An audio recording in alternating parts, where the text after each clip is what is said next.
اچھی طرح سمجھ لیجئے ابلیس جن کیسے چیلنجنگ انداز میں اس نے کہا تھا کہ اللہ تو نے اسے خلافت دی ہے آدم کو، مجھ سے افضل بنا دیا اس کو، مجھے سجدہ کرنے کا حکم دیا ہے، سجدہ بھی نہیں کیا اور پوری بغاوت کے ساتھ کہا ہے میں ثابت کر دوں گا کہ اس کی نسل جو ہے وہ تیرے احکام کو ماننے والی اور تیری توحید پر قائم رہنے والی نہیں ہوگی، قدم قدم پر ان کا رخ موڑنے کی کوشش کروں گا۔ اور آپ کو معلوم ہے تاریخ انسانی میں ان کو تو چھوڑ دیجئے جو اللہ کا ویسے ہی کفر کرتے ہیں، انکار کرتے ہیں، وہ لوگ بھی کہ جو اللہ کے ماننے والے ہیں، اللہ پر ایمان رکھنے والے ہیں، ان کی بھی اکثریت مشرکین پر مشتمل ہے۔ لیکن دوسری بات یہ سمجھ لیجئے ابلیس کا لشکر بھی ایک تو وہی غیر مرئی ہے، انویزیبل، جو نظر نہیں آتا، وہ جنات میں سے اس کے پیروکار شیاطین جن، اور دوسرے ہیں انسانوں میں سے اس کے پیروکار وہ شیاطین انس۔ شیاطین انس یوں تو ہر جگہ مل جائیں گے، لیکن ان کی سب سے منظم قوت دنیا میں کم سے کم یہ کہ پچھلے تقریباً 2000 برس سے وہ یہود شیطان کے سب سے بڑے ایجنٹ، ایک شیطانی قوت ہے۔ سارا فتنہ و فساد اس دنیا میں جو ہو رہا ہے بظاہر کردار کچھ اور نظر آتے ہیں، لیکن وہ پتلیوں کے مانند ہیں، جیسے پتلیوں کا تماشا کبھی ہوا کرتا تھا، پردے کے پیچھے ہے وہ بازیگر، اس کے ہاتھ میں ڈورے ہیں، وہ ڈورے ہلا رہا اور نظر آتا ہے پتلیاں ہل رہی ہیں، ناچ رہی ہیں، گا رہی ہیں، در حقیقت تو وہ پیچھے ہے ان کو نچانے والا، پتلیوں کا ناچ کرنے والا۔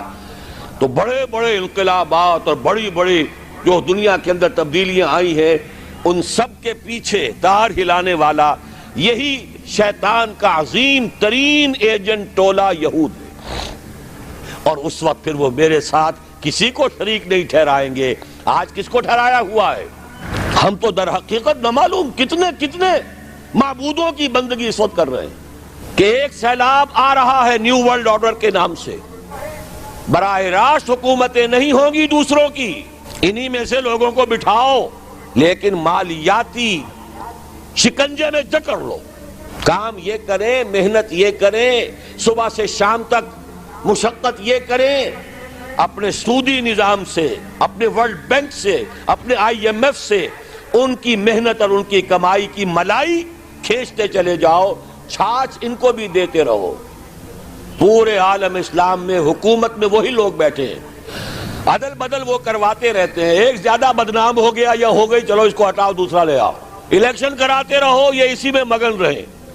الیکشن ممبری کرسی صدارت بنائے، خوب آزادی نے پھندے، لیکن لگائے رکھو، انہیں کرکٹ کے میچ میں الجھائے رکھو، دیکھتے رہے صبح سے شام تک بیٹھے ہوئے، انہیں پتہ ہی نہ چلے کون ہمارا خون چوس رہا ہے، کتنی جوکیں لگی ہوئی ہیں میرے جسم کے ساتھ اور وہ میرے خون کو چوس رہی ہیں، انہیں پتہ ہی نہ ہو، مست رکھو۔ اقبال نے تو کہا تھا نا، مست رکھو ذکر و فکر صبح گائی میں اسے، اس سے کہیں زیادہ لذت جو ہے اب وہ میچ دیکھنے میں آ رہی ہے، لگاؤ ان کو طرح طرح کے نام سے جو ہے جوئے کے اندر لگاؤ۔ یہ تمام دھندے اس لیے ہیں یہ اس میں مگن رہے حیوانوں کی طرح، اور یہ بھی نوٹ کر لیجئے یہ بھی ان کے پروٹوکولز میں ہے،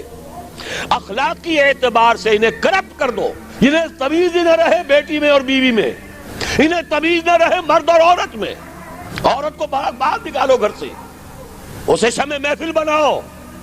اسے ہتھیاروں، اسے اشتہاروں کا موضوع بناؤ، موٹر سائیکل کا اشتہار ہے تو عورت،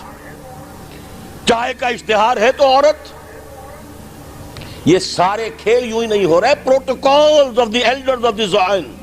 یہ پورا پیکج ہے، انسان کو حیوان بناؤ، جنسی اعتبار سے حیوان، کام کرو، صرف روزی کھاؤ جو تمہارے لیے ضروری ہے، باقی تمہاری محنت کا سب حاصل ملائی اوپر کی ہم لے جائیں۔ ابھی ہم غلام ہیں،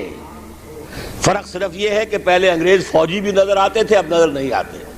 اب ہمارا ہی قوم کا کوئی فرد ان کا کارندہ بن کر قرقمین بن کر بیٹھا ہے، آ کر اس کا اعلی کار آرڈر آف الومیناٹی،